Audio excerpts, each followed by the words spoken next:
Oke, Assalamualaikum warahmatullahi wabarakatuh. Yang terhormat Bapak dosen pengampu mata kuliah pengantar ilmu komputer. Eh, Selamat pagi, siang, sore, malam teman-teman semuanya. Pertama-tama saya ingin mengucapkan terima kasih karena sudah meluangkan waktunya untuk mendengarkan presentasi ini. Perkenalkan, nama saya Muhammad Pasy Al-Ghifari. Saya dari kelas IS1 dengan NIM 10525027, dan hari ini saya akan membawakan materi yang menurut saya sangat relevan dengan kehidupan kita sehari-hari, terutama sebagai bagian dari generasi Z. Judul presentasi ini adalah evolusi pola pikir digital dalam kehidupan generasi Z. Topik ini menarik karena bukan hanya membahas teknologi, tetapi tentang bagaimana cara berpikir kita ikut berubah mengikuti perkembangan dunia digital yang sangat cepat. Kenapa topik ini penting? Karena saat ini hampir semua aspek kehidupan sudah terdigitalisasi, mulai dari pendidikan, pekerjaan, interaksi sosial, hiburan, sampai hal kecil seperti bayar parkir pun sekarang sudah menggunakan aplikasi. Generasi Z, termasuk saya dan teman-teman saya, adalah generasi yang lahir dan tumbuh di lingkungan teknologi. Kita tidak menyaksikan teknologi itu berkembang.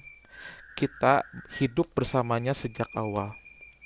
Tapi wajar kalau cara kita berpikir, mengambil keputusan, dan menyelesaikan masalah juga berbeda dibandingkan generasi sebelumnya. Itulah alasan saya kenapa kita perlu memahami bagaimana pola pikir digital itu terbentuk, apa dampaknya, dan bagaimana memaksimalkannya. Oke, lanjut ke slide 2. Latar belakang. Teknologi berkembang sangat cepat. Dulu internet hanya dipakai untuk browsing sederhana, tapi sekarang sudah menjadi pusat segala aktivitas. Perubahan besar yang mendasari pola pikir digital antara lain, yang pertama yaitu akses informasi yang melimpah. Dalam hitungan detik kita bisa mencari apapun. Interaksi mengubah cara kita belajar dan memecahkan masalah. Yang nomor dua, transformasi digital di semua bidang.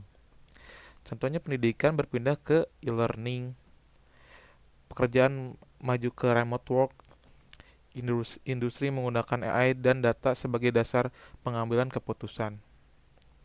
Dan yang ketiga, gaya hidup baru. Kita terbiasa dengan kecepatan. Mau makan, pesan online. Mau belanja, tinggal ke marketplace. Mau belajar, tinggal ke YouTube atau AI. Semua perubahan ini menciptakan lingkungan yang baru, di mana pola pikir lama tidak lagi cukup untuk bertahan di era modern ini. Kita membutuhkan pola pikir yang lebih adaptif dan berbasis digital. Lanjut ke slide berikutnya. Apa itu pola pikir digital? Pola pikir digital adalah cara seseorang memahami, memanfaatkan, dan memproses teknologi dalam kehidupan sehari-hari. Bukan sekadar bisa memakai gadget, tetapi bagaimana kita berpikir secara digital, seperti berpikir secara cepat dan solutif. Kita ada masalah, kita langsung cari cara digital untuk menyelesaikannya. Terus yang kedua, data driven mindset. Kita terbiasa mengambil keputusan berdasarkan data dan informasi, bukan hanya asumsi.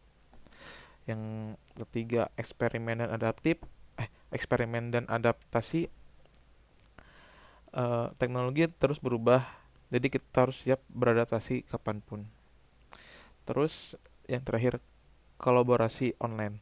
Kita terbiasa kerja bareng melalui aplikasi video call, Zoom, Discord, dan semua platform digital.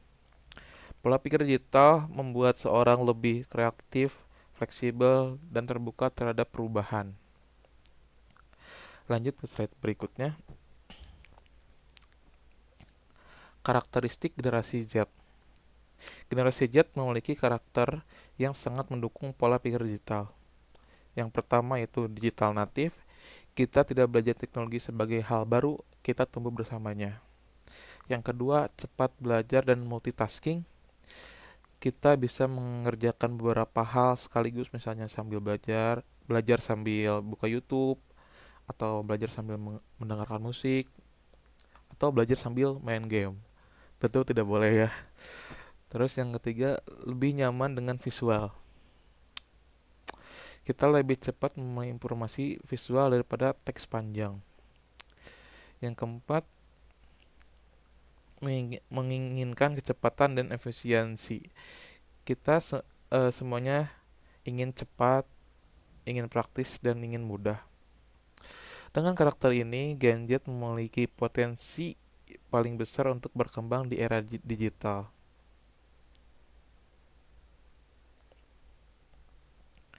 Lanjut ke slide berikutnya.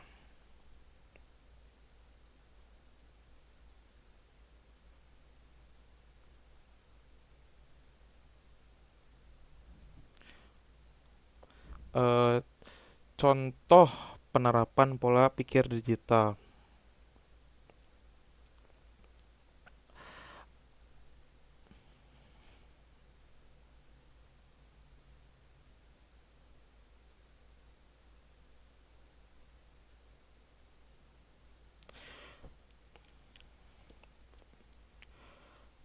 Kedekatan Gen Z dengan teknologi membuat pola pikir digital berkembang sangat kuat. Hubungan ini terlihat dari banyak aspek. Komunikasi, kita lebih sering berkomunikasi lewat pesan, DM, voice note, dan video call daripada tatap muka.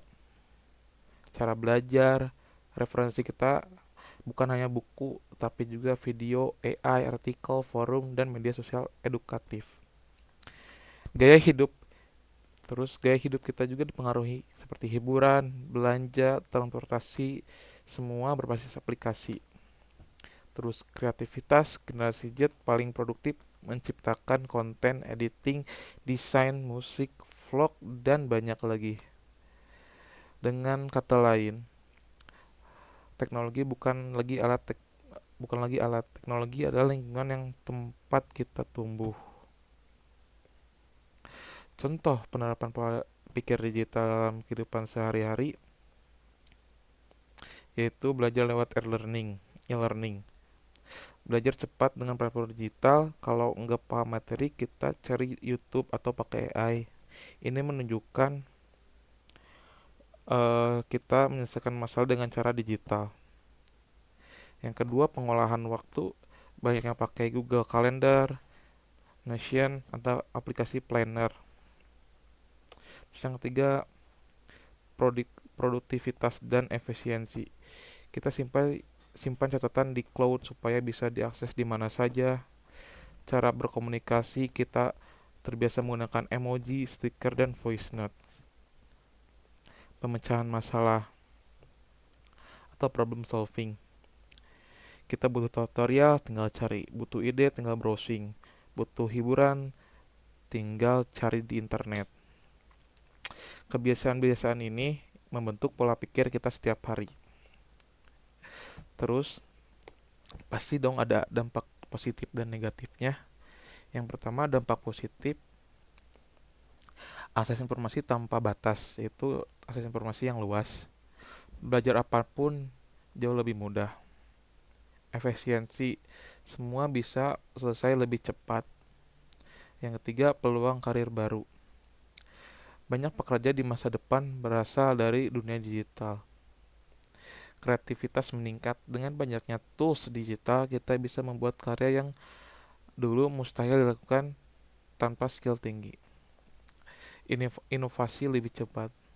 Generasi Z dikenal dengan generasi paling kreatif dalam menemukan solusi baru. Tentu jika ada dampak positifnya maka ada dampak negatifnya. Pola pikir digital juga membawa beberapa risiko seperti yang pertama, overload informasi. Terlalu banyak informasi yang membuat kita bingung atau salah memilih sumber. Distraksi berlebihan. Notifikasi bisa mengganggu fokus belajar atau bekerja. Ketergantungan teknologi. Kalau internet mati, banyak aktivitas kita berhenti juga.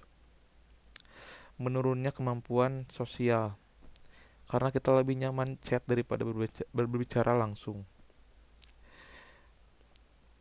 Masalah kesehatan mental. Media sosial bisa mempengaruhi ketahanan emosional. Ini bukan berarti digital itu buruk, tapi perlu dikendalikan diri.